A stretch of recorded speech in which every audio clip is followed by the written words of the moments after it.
everyone, Raelan here. I'm here with Valerie Pyland. I'm really excited about this interview today. She's got an incredible full recovery story from chronic fatigue syndrome after many years of being unwell. So, welcome, Valerie. Thank you so much for doing this today.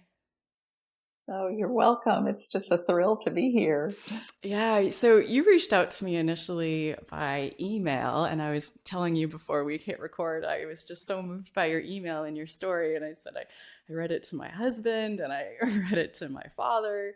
It was just so incredible to hear that things had felt so hopeless and then completely turned around, and that my channel could have some small involvement in that just meant the world to me. So, and when you reached out to me, you actually weren't reaching out to me with the intention of telling your story. I kind of idea out there. So what made you decide to tell your story? Well, first of all, I wanted you to know what a huge, not small, part you have played. I came across your YouTube channel. I did not know that anyone could recover from chronic fatigue. So I had had it for so many years, well over 30. And I had no idea anyone could recover. So I was getting my affairs in order because I felt like I was dying toward the end there. I was about 20% well on the ME-CFS scale. And I thought, okay, all right, let's face this and get our affairs in order. And so then your channel came up and it said recovery. And I thought, that can't be. Nobody recovers from this. I was kind of new to YouTube too. I started listening to your channel and people did recover, and they sounded just like me to begin with. And then they recovered fully. You recovered.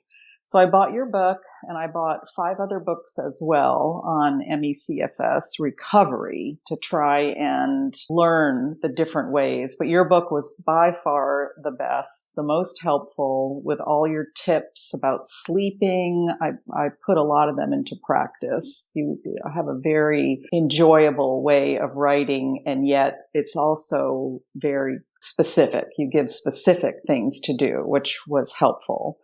And so I did that, and I thought you should know. So, and I've already subscribed to your to your email letter. And so I just reached out to say I was 100% recovered. And I told you why at that time. And then you said, would you like to be interviewed? And I thought, no, that's not me. But then you said because of my age and how long I had been sick, I could give other people hope. And so I thought, yeah, I can do that. Other people did it for me, and I'll do it for others. So thank you for asking me. Oh, thank you so much for doing this. I get quite a few messages from people just feeling really hopeless. They're just saying, I see recovery stories, but I don't see anyone who's recovering after many years, after decades, after, being later in life. So, yeah, I know this means a lot to people. So yeah, thank you again. So yeah, let's jump right in. Take us back. How did this all begin? First, I want to say that I was in the military, and I'm retired military now, but we take fitness and readiness is what we call it very seriously, physical readiness. So I would run 3.5 miles a day during the week on my lunch break. And then on the weekends, I would run 5-milers and sometimes enter 10Ks. So I was very active. And I also, this was all before I got sick.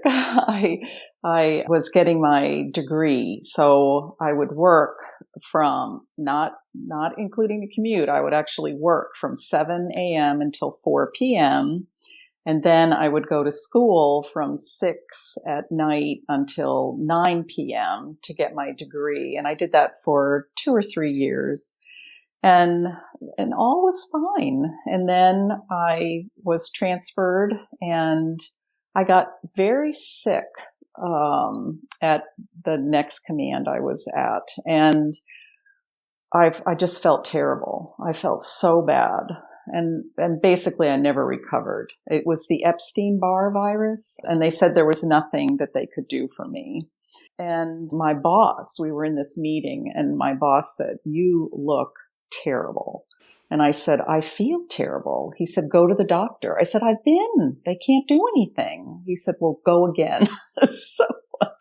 So I went, and the doctor told me, he said, I have 6 people just like you, and I have a 20-year-old Marine who can't get out of bed.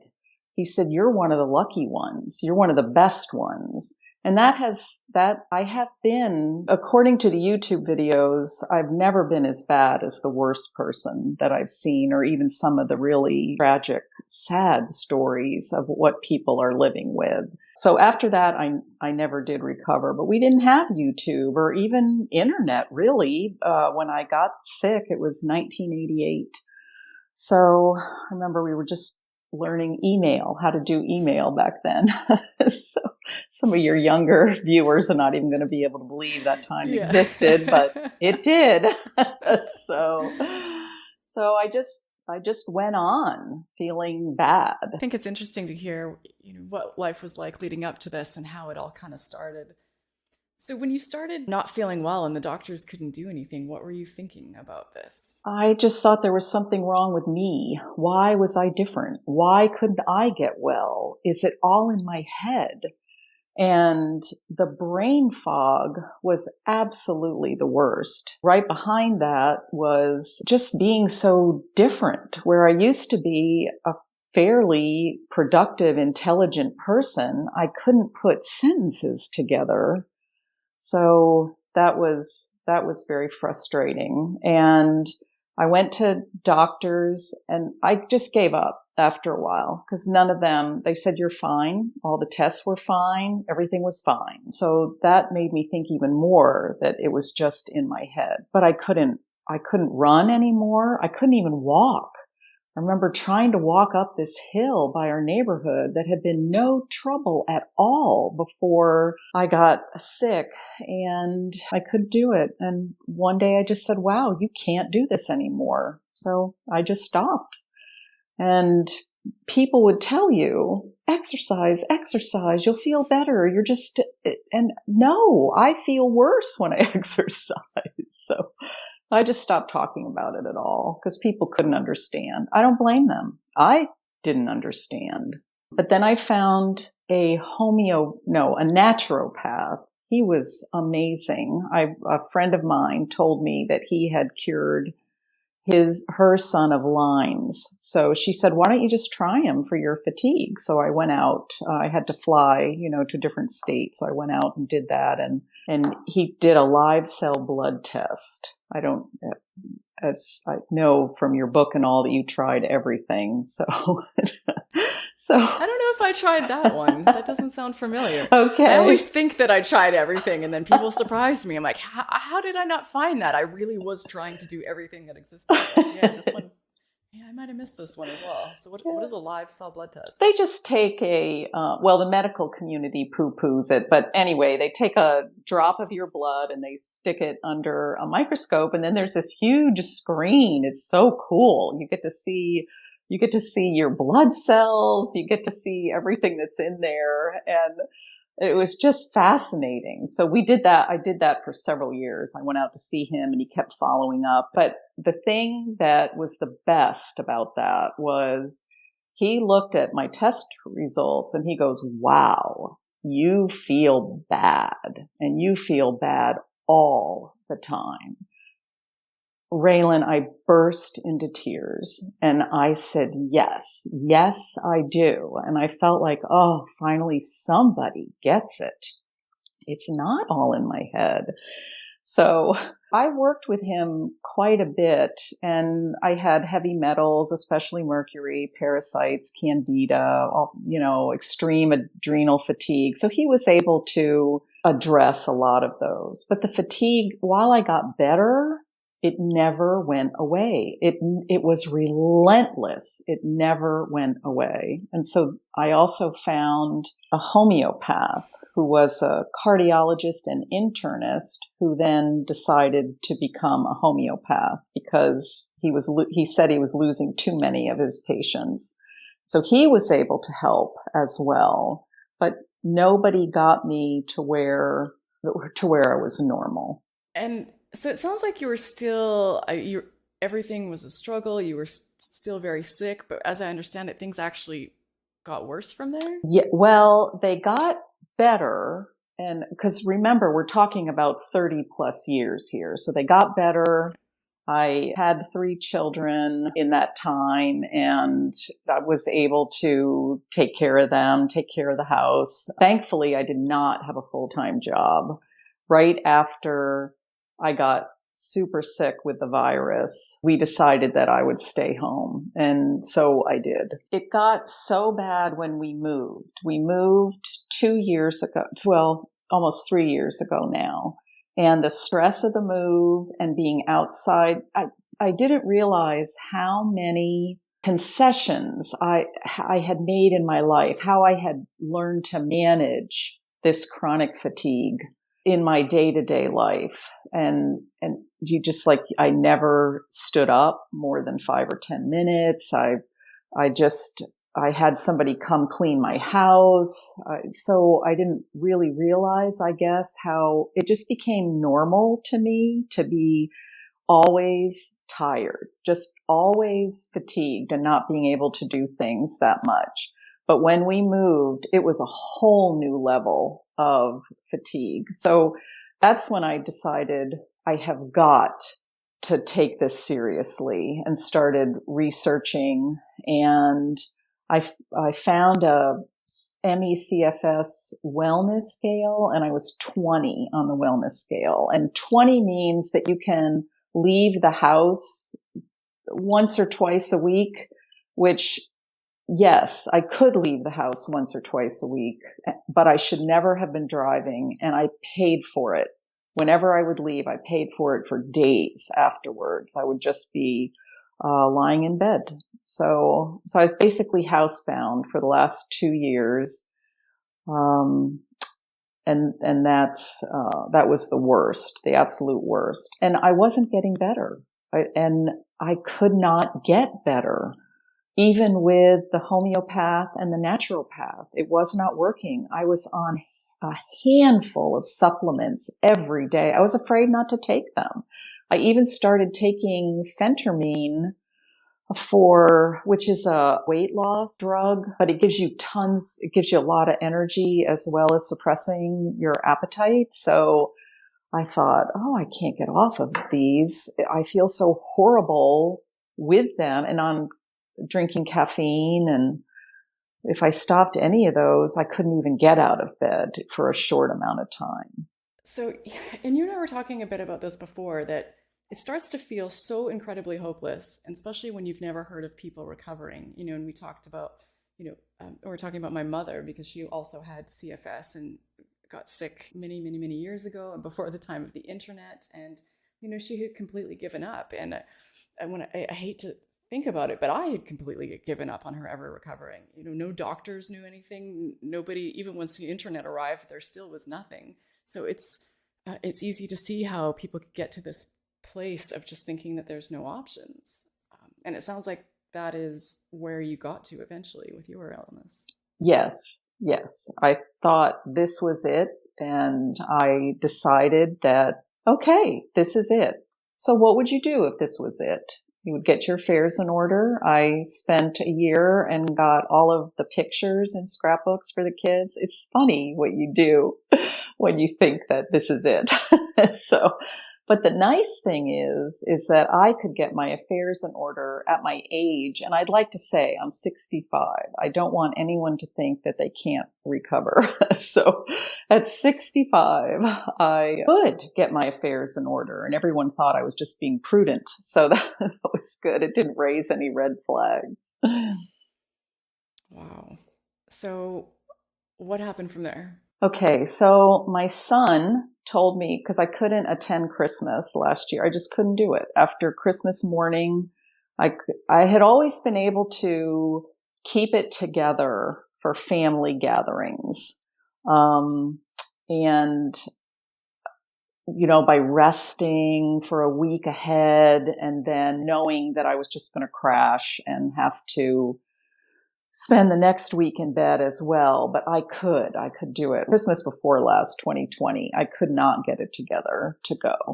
So he told me after that, he said, Mom, what I want for next year is for you to attend the family gatherings. That's what I want. And I was like, whoa, and this is going to sound really weird, but I thought, wow, my life matters. My life matters to somebody else. And, of course it matters to my husband and I have a, child who's differently abled who I care for.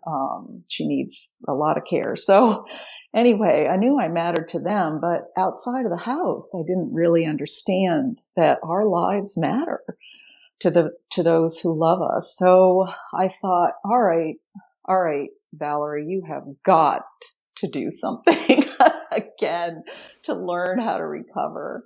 So I'd always had a problem with hypoglycemia. And so I decided to wear one of those glucose monitors. And in order to do that, it's through an app called NutriSense, NutriSense.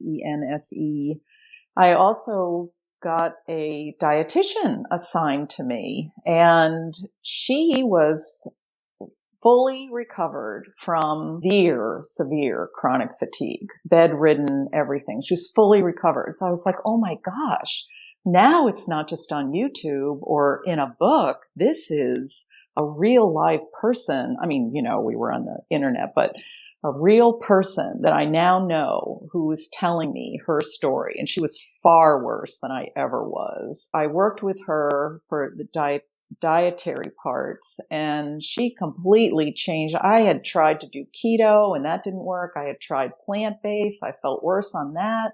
So between her working with me individually and being able to see the hypoglycemic, how my blood sugar was doing, we came up with a diet for me. I've come to believe, and I'm not even going to say what it is because I think I just spent so long being afraid to eat certain foods or thinking I could only eat certain foods. I finally had to give up salads because they were too hard to chew. They took too much energy to chew, and I didn't want to use that precious energy for chewing lettuce. But isn't that sad?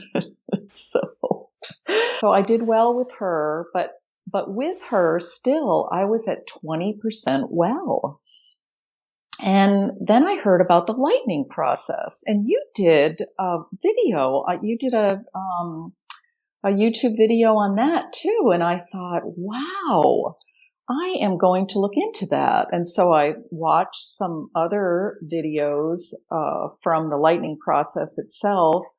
And so I decided to take it in August. And I think I've talked to my lightning process coach, and it seems like you don't need to do the diet nutrition part of it in order to have it work. I mean, no one else talks about seeing a dietitian, but for me, I'm really glad that I saw the nutritionist and then did the lightning process, because I just gained so much for myself personally, personal information and all. So I'm glad I did that. And I know that had to have something to do with my recovery. So the lightning process it's a 3-day online seminar. You can go to London, but why if you can do it online? But so I did that, and the first day I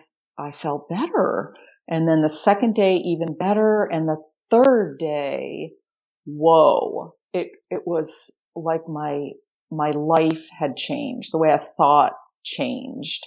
And so that ended on a Sunday. By Tuesday, so 5 days after starting it, I was 100% well by the ME-CFS scale, the one that I kept with me to see how I was doing each day. It was amazing. I have so many questions about this. It's just so amazing. I mean, so when you first heard about the lightning process, just unpack a little bit here, because that was a lot to process after so many years of suffering. When you first heard about it, what did you think? Because lots of people are skeptical, or it sounds a bit strange. Like, what were your thoughts going into that?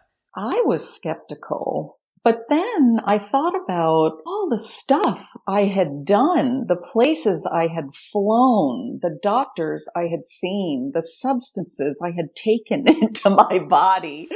And I thought, what's one more? Honestly, that's what I thought. What's one more thing? And enough people are saying that this has changed their lives that even if it only gets me to 40 or 60% well, it would be worth it. And one part is too that the nutritionist had taken me off all of my supplements. She wanted to see how I was really doing. She took me off of all caffeine. She took me off the phentermine, everything. And so we just worked from there. And she did not agree with the lightning process. I asked her about it and she said, I have huge reservations about this, but everything that she said about it, I could see how people might think that, but that's not what it is. Like I said, it's just brainwashing. No, it isn't. They say it's saying that you're not sick. No, they do say you're sick. They say you're very sick, and it's just using your brain to change your body. It's using your brain and your thoughts to make your body well. And the thing I liked about it, because there are several different processes out there, what I liked about this was it takes a minute. Just 1 minute, whenever you need it throughout your day. Well, I have a minute. And it's easy and simple, or else I'm not sure I could have learned it with all the brain fog. What if someone, through all of these years that you were unwell, if someone had told you that there's something out there that could make you well inside of a week, what would you have thought? I wouldn't have believed them. And then when we started telling people, my oldest son, he said, Mom, you have got to stop telling people this. They're going to think you are wacko. He said, no one here has known you long enough. Because, when you have fatigue, chronic fatigue, and you move, you don't have any friends, who have known you a long time. You can't go out. You don't have, I did have a few friends, but they hadn't known me long enough to not think that I was really weird. So it's so incredible. And I always can't help thinking about my mother. And for people who don't know, my mother also had CFS and she was sick for about 30 years, very unwell, and just never did get better. And I always think, like, what if she had access? I don't know if this would have worked for her, but just how amazing in such a place that felt so hopeless that, not only she had given up, everyone around her had given up, that there was actually something that could completely bring her back to health. It's just mind-blowing. Well, in such a short time, I went from 0 to 60 in 5 days, and I was like a tiger, a caged tiger set loose. I started swimming. I started watching my grandchildren, which was something I couldn't do before. I was shopping. I was doing multiple things for Christmas shopping this past year. So I took the seminar in August. So, all this happened immediately so I went shopping with my stepdaughter. We went out, and for 5 hours, we're just shopping at an outlet mall and for Christmas presents. And she said, do you want me to get the car? We're at the end. I said, no, unless you need it. And then I was like, oh yeah, that's right. She's still, they're very careful with me, which was so sweet of them, and they're still quite solicitous, which is really nice. I don't want to discourage that, but it was like, no, I'm fine. So we shopped for 5 hours. We did take a lunch break in there, but we were great. And the next day I had no residual at all. I got up and I had forgotten that we had gone shopping. That's how great I felt the next day. And what were you, I can't even imagine, because for me, my recovery was much slower, but still felt fast after so many years of being unwell to see the progress I was making week after week. But it was nothing like that. And even for me, it was just like, my head was exploding. Like, this is incredible. So I don't even know how you process that fast of a recovery. Like, what were you thinking when this was happening? Yeah. I would never say that I would have wanted it to be slower, but in some ways it was tough because here you're well for the first time in 33 years or 30 something years. But you still have a body that has been housebound and bedridden much of the time. And a knee, I guess that with all the running that I did when I was in the military and all on asphalt and sidewalks and everything in the city, I had a knee that didn't want to cooperate with how much energy and excitement and fun I was having. So I've learned how to dial it back a little to say, okay, that's not, you don't have to do everything you've always wanted to do in the next week. Well, and I'm 65. I mean, I have an older body, and believe me, that comes into play in ways that I wish it didn't, but it does. What was your family and the people around you thinking when they saw you recover so quickly, or how did they respond? I think they were just happy. I'm not sure they really even understood what happened, and I'm not sure that I won't say that they didn't believe how sick I was, but I think I have a pretty joyful personality. So they were just used to me always sitting, always, oh, mom can't come to that, or mom won't be there for that, but that'll be okay. And we still did try to live our lives. Like in May, we went to Kitty Hawk, and so I took and this was before the lightning process. And so I took a 20-minute walk on the beach, which I realized 10 minutes in, oh boy. But I still had to walk 10 minutes back. And then the next day we went to the Wright Brothers Museum, and that was it. I was done by noon. I said, okay, oh my gosh, you've got to get me back. And so for the next, I think it was 2 or 3 days that we were there, I just stayed in bed, and we got carry out, and I really don't know how to explain it. It's hard to explain how sick you are unless you've lived it.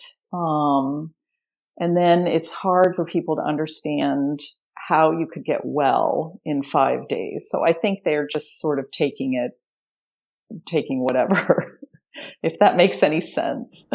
It does. It really does. It's, yeah, it makes sense. Have anything to say to people watching or that kind of stuff, or, to yourself, if you could go back, and we'll just kind of. Yeah. Well, my husband said something to me one time. He said, Val, when you tell people, please don't discount the part that prayer played. He goes, I've prayed for you.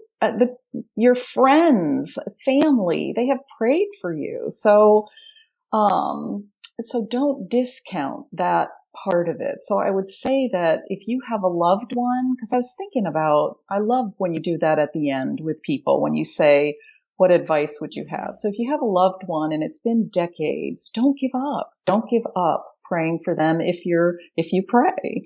And the other thing I would say is just don't, if you have any CFS, don't pretend you don't. I wasted way too many years not trying to find a cure and just pushing, which made it slowly and sometimes rapidly way worse. So just face it, almost embrace it, and then figure out what you want to do to get well. Because now you have YouTube and everything else. There are enough success stories that something is going to work, or a combination is going to work. And then also make peace with the fact that you're different from other people through no fault of your own. That was a hard one for me. I was kind of ashamed for being the mom when the kids were little who was the most limited. So, but you can get better. And I believe you will. I do, with all my heart. I never thought I would, and look at me.